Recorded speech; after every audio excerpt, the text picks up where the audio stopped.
Olá, viajantes! Sejam bem-vindos de volta ao Brick Melon. Hoje eu quero começar com uma pergunta simples, daquelas que a gente faz quando olha para o céu numa noite estrelada. Uma pergunta que parece boba, mas que esconde uma complexidade absurda. Quão longe é Marte? Parece fácil, né? A gente aprende na escola que Marte é o quarto planeta, que ele é nosso vizinho, que está ali, logo depois da Terra. Mas a verdade é muito mais assustadora, porque quando a gente fala em distância no espaço, as coisas não são tão simples. Não é como medir da sua casa até o mercado. Não é uma linha reta com um número fixo. É um jogo de esconde e esconde cósmico que dura anos. É uma dança entre dois mundos que nunca param de se mover.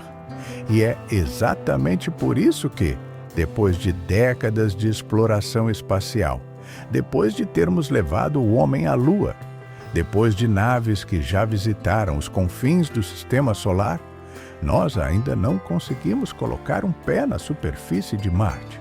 Por quê? A resposta começa com uma palavra: distância. Mas não a distância que você imagina. Vem comigo, porque hoje nós vamos viajar. E quando eu digo viajar, não é uma viagem de fim de semana. É uma viagem que vai testar os limites da nossa compreensão sobre tempo, espaço e resistência humana. Vamos começar com números. No seu ponto mais próximo da Terra, Marte está a cerca de 54,6 milhões de quilômetros de distância. Isso é o que, na prática? É como dar 1.365 voltas ao redor da Terra. É como ir e voltar da Lua umas 140 vezes. É uma distância tão absurda que a nossa mente, acostumada com quilometragens de estrada, simplesmente não consegue processar. Mas aqui vai o primeiro choque. Marte nunca está nessa distância. Essa aproximação máxima, que os astrônomos chamam de oposição perihélica, é rara. Acontece mais ou menos a cada 15 ou 17 anos.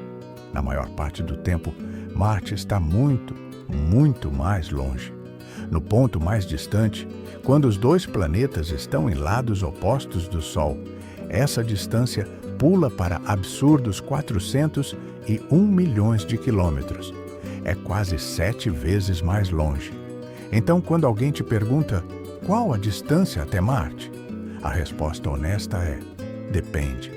Depende do dia, depende da época do ano, depende de onde cada planeta está na sua dança eterna ao redor do Sol. E essa dança, ela é o coração de todo o problema, porque a Terra e Marte não estão parados esperando a gente construir um foguete. Eles estão se movendo a uma velocidade absurda. A Terra viaja ao redor do Sol a cerca de 107 mil quilômetros por hora. Marte, mais lento por estar mais longe, a uns 86 mil quilômetros por hora. Agora, imagine que você quer acertar um alvo que está a dezenas de milhões de quilômetros de distância, que se move a 86 mil quilômetros por hora, enquanto você está numa plataforma que também se move a mais de 100 mil por hora. É como tentar acertar uma bala com outra bala a milhares de quilômetros de distância, sem nem saber exatamente onde a segunda bala vai estar quando a primeira chegar. Parece impossível, né? E, de certa forma, é quase isso. Mas aí entra a genialidade dos matemáticos e físicos que criaram um conceito brilhante: a órbita de transferência de Hohmann. Vamos tentar visualizar juntos. Imagine que o Sol é o centro de um grande círculo. A Terra corre na pista de dentro mais rápida. Marte corre na pista de fora mais devagar. Se a gente simplesmente apontar um foguete na direção de Marte e acelerar, quando a gente chegar lá, Marte já foi embora. Passou. Perdemos. A solução é mais elegante. Em vez de mirar onde Marte está, a gente mira onde Marte vai estar. A gente calcula uma órbita elíptica, uma curva gigante ao redor do Sol, que começa na órbita da Terra e termina exatamente na órbita de Marte, no momento exato em que Marte vai passar por aquele ponto. É um tiro de misericórdia calculado com precisão milimétrica. E é por isso que existem as chamadas janelas de lançamento. Não é algo inventado pela NASA para criar suspense. É física pura. A cada 26 meses, mais ou menos, a posição relativa entre Terra e Marte fica perfeita para essa manobra. É como um trem espacial que só passa de 2 em 2 anos. Se você perde a janela, paciência. Vai ter que esperar mais 26 meses. Agora, vamos falar do que realmente interessa, o tempo. Porque quando a gente fala de distância no espaço, a pergunta que todo mundo faz não é quantos quilômetros, é quanto tempo. E a resposta, ela varia, assim como a distância. Usando a tal órbita de transferência de Hohmann, que é a mais eficiente em termos de combustível, uma viagem da Terra até Marte leva entre 7 e 9 meses. 7 a 9 meses. É o tempo de uma gestação humana. É quase um ano da sua vida dentro de uma lata, viajando pelo nada. Mas espera, tem um porém. Essa é a rota econômica, a que gasta menos combustível. Se a gente quisesse chegar mais rápido, daria? Dá, mas tem um preço muito alto. Se a gente tivesse foguetes mais potentes que pudessem acelerar por mais tempo e em trajetórias mais diretas, a gente poderia cortar esse tempo. Poderia chegar em 5 meses, em 3 meses. Tecnicamente, se a gente tivesse combustível infinito, daria para chegar em algumas semanas. Só que o espaço não perdoa. Cada quilo a mais de combustível exige mais estrutura, mais peso, mais combustível para carregar aquele combustível extra. É uma equação cruel, uma espiral logística que rapidamente foge do controle. E aí, a gente esbarra no próximo problema. O que fazer com os astronautas durante esses 7 a 9 meses? Porque não é só esperar, é sobreviver. Vamos começar pelo óbvio: comida, água e ar. Uma missão de 9 meses para Marte, mais 9 meses para voltar, mais o tempo de estadia no planeta.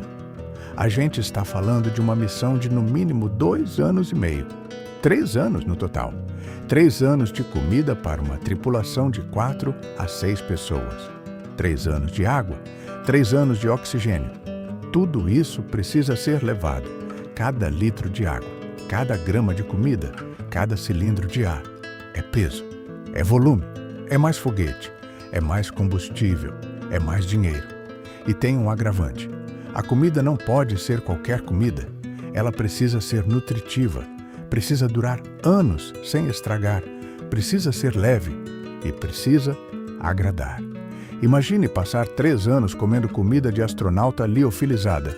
Sua relação com a alimentação ia virar um pesadelo. Mas o pior não é a comida. O pior é o que você não pode ver. Radiação. Aqui na Terra, a gente é protegido por 2 escudos poderosos: a atmosfera e o campo magnético. Eles desviam e absorvem a maior parte da radiação mortal que vem do Sol e do espaço profundo. Lá fora, no caminho para Marte, não tem escudo. Tem uma lata de alumínio fina e só. Durante uma viagem de ida e volta, um astronauta seria bombardeado por uma quantidade de radiação equivalente a fazer uma tomografia de corpo inteiro a cada 5 ou 6 dias, durante meses. Os efeitos? Aumento do risco de câncer, danos ao sistema nervoso central, catarata, doenças degenerativas. E isso é só o que a gente conhece. O corpo humano simplesmente não foi feito para ficar tanto tempo exposto à radiação do espaço profundo. E tem mais: a microgravidade. 7 a 9 meses flutuando. Sem gravidade para puxar o sangue para as pernas, ele sobe para a cabeça. O rosto fica inchado, a coluna se expande, os músculos atrofiam, os ossos perdem densidade. O coração, que não precisa mais bombear tão forte, enfraquece. Quando o astronauta finalmente chegar a Marte, depois de meses de viagem, ele vai estar num estado físico deplorável.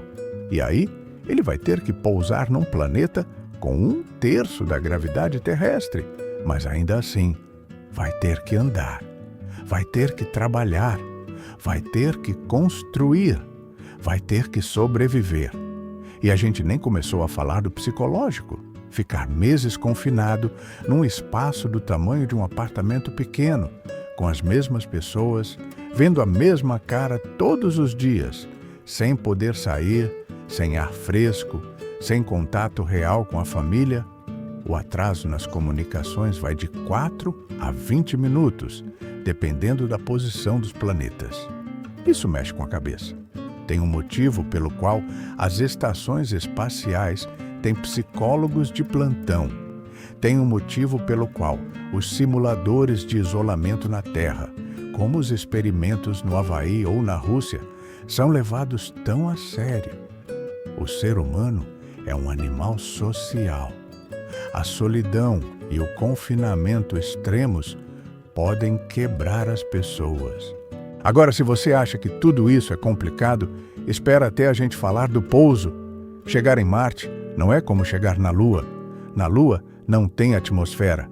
Você pode usar foguetes para desacelerar suavemente e pousar. É controlável. É previsível. Marte tem atmosfera. Fina, cerca de 1% da densidade da terrestre. Mas tem. E essa atmosfera é traiçoeira. Ela é densa o suficiente para esquentar a nave com atrito durante a entrada, criando temperaturas de milhares de graus. Mas é fina demais para paraquedas funcionarem bem, ou para servir de freio aerodinâmico eficiente. É o pior dos dois mundos. Você precisa de um escudo térmico para não queimar, de paraquedas enormes para desacelerar e, no final, de foguetes para pousar suavemente. Tudo isso tem que funcionar perfeitamente, em sequência, sem margem para erro. A taxa de sucesso das missões não tripuladas para Marte, cerca de 50%, metade delas falha. Queima na atmosfera, cai, perde comunicação, erra o alvo. Agora imagine colocar seres humanos nessa equação e mesmo assim a gente tenta. A gente nunca parou de tentar. Em 1965, a Mariner 4 passou por Marte e mandou as primeiras fotos de perto. Eram imagens borradas, mostrando um deserto seco e cheio de crateras. Nada de canais, nada de civilizações, nada do que os astrônomos do século XIX imaginavam. Foi um balde de água fria. Depois vieram as Vikings, em 1976. As primeiras naves a pousar e enviar imagens da superfície. Eram paisagens desoladoras, vermelhas, rochosas, e nenhum sinal de vida. Os experimentos biológicos deram resultados inconclusivos, deixando a dúvida no ar. Anos se passaram. O interesse por Marte diminuiu, voltou, diminuiu de novo, até que nos anos 90 e 2000, uma nova onda de exploração começou. Pathfinder, Spirit, Opportunity, Curiosity, Perseverance. Rovers cada vez mais sofisticados, cada vez mais capazes. O Opportunity, que deveria durar 90 dias marcianos, durou 15 anos, até uma tempestade de poeira global cobrir seus painéis solares e silenciá-lo para sempre. Ele viajou mais de 45 quilômetros na superfície de Marte, sozinho, no frio, na escuridão, mandando dados até o fim. Tem algo profundamente poético e triste nisso. Um robô construído por mãos humanas, vagando por um planeta deserto, cumprindo sua missão muito além do esperado, até o último suspiro de energia. E agora, o Perseverance. Com ele, um pequeno helicóptero, o Ingenuity, que provou que é possível voar na atmosfera rarefeita de Marte. E uma missão clara: coletar amostras de rocha e solo, deixá-las armazenadas para que uma futura missão as traga de volta à Terra. Essas amostras podem conter a resposta para a pergunta mais antiga da humanidade: estamos sozinhos? Porque Marte nem sempre foi esse deserto gelado. Houve um tempo, bilhões de anos atrás, em que Marte tinha rios, lagos, talvez oceanos.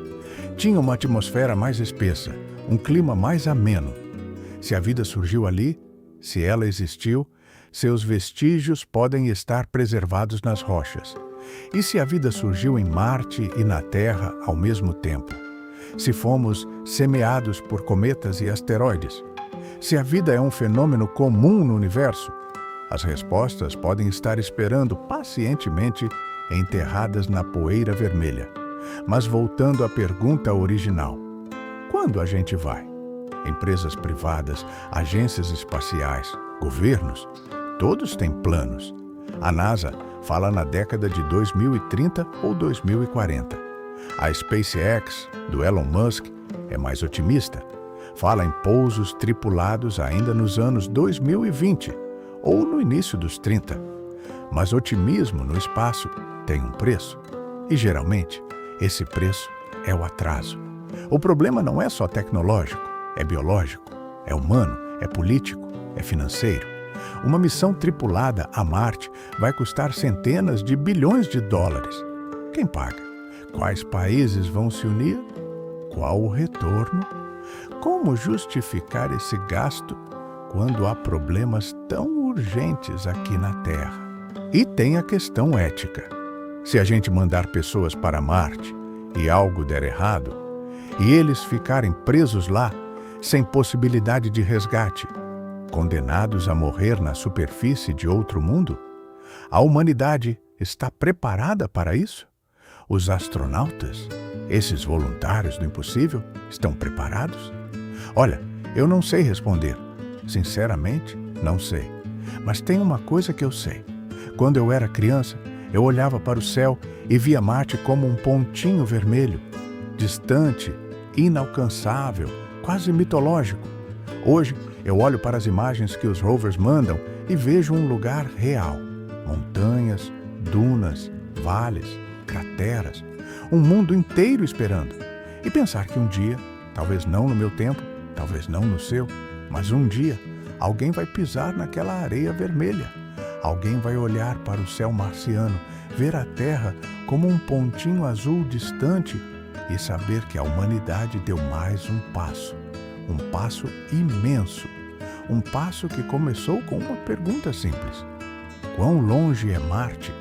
A resposta, meu amigo, é longe o suficiente para nos testar, longe o suficiente para nos desafiar, longe o suficiente para nos lembrar do quão pequenos somos e do quão grandes podemos ser.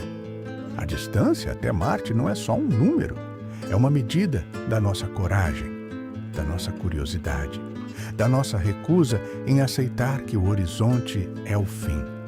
E por mais assustadora que seja essa jornada, por mais perigos que ela esconda, por mais tempo que ela exija, a gente vai. Porque é isso que a gente faz. A gente olha para o desconhecido e pergunta: e se? A gente constrói foguetes, a gente calcula órbitas, a gente enfrenta a radiação, o frio, o vazio. A gente vai, não porque é fácil, mas porque é difícil, porque é o próximo passo, porque lá, naquele pontinho vermelho no céu, pode estar o futuro da nossa espécie. E no dia em que o primeiro ser humano pisar em Marte e mandar a primeira mensagem de volta, eu quero estar assistindo, quero estar vivo para ver, quero poder dizer: eu vi começar, eu vi a pergunta sendo feita e eu vi a resposta sendo construída. Até lá, a gente continua olhando para o céu, continua sonhando, continua calculando, testando, falhando, tentando de novo. Porque a distância até Marte, ela não é um obstáculo, ela é um convite um convite para irmos além. Se essa jornada até Marte te emocionou, nem que seja um pouquinho, se ela acendeu aquela centelha de curiosidade que todo ser humano tem, me ajuda aqui. Compartilha esse vídeo com alguém que também ama olhar para as estrelas. Espalha essa conversa. Porque falar sobre o espaço, sobre o futuro, sobre o impossível, isso é o que nos mantém humanos. E me conta nos comentários, você iria? Se te dessem uma passagem só de ida para Marte, sabendo que talvez você nunca mais volte, você iria? Eu quero muito saber a sua resposta. Eu leio tudo, prometo. Se você chegou até aqui, provavelmente é porque esse tipo de conteúdo faz sentido para você. Então, se inscreve no canal, ativa o sininho, porque a nossa próxima parada vai ser ainda mais longe. Vamos falar sobre as luas geladas de Júpiter e Saturno, onde pode haver oceanos escondidos e, quem sabe, vida. Um abraço cósmico e até a próxima, aqui no Brick Melon.